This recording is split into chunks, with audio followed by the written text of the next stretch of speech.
Because you should know that if you're already having a relationship and you have sex outside of that relationship, that's going to really hurt someone. And I don't think I may be wrong here, but I don't think you can actually say the other person will say, oh yeah, go ahead, go and do it, go and sleep with my best friend, I don't mind. I think that most people would mind. I could be wrong there, but please tell me. But most people would mind if you cheat in that relationship. So that's obviously an example of harming someone else. So if our aim is not to harm another person, certainly if that was like an underage child, we know that's going to harm that person. I mean, the sort of psychologists, sociologists know that sort of paedophilia, which is having sex with someone underage, is going to be harmful.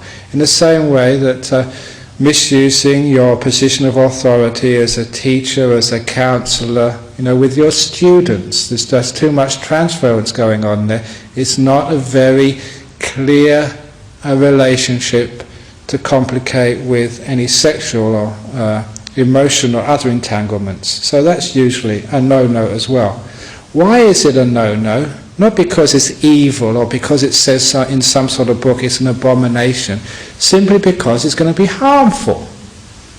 And against that, on the opposite side, when Buddhism talks about homosexual relationships and sex, we ask, what's the harm in that? And of course, there is no harm in it, or at least no harm which I can see, and therefore, okay, off you go, enjoy your relationship together. So when we actually see that there's no evil, no bad, but it's not that we can do anything you like. We are wise about this. Is it going to harm another person? Is it going to harm ourselves? What's going to be the result of this? And it's the same if it's unprotected sex. If you're obviously wanting to have a baby, fine. But if you don't want to have a baby, have protection.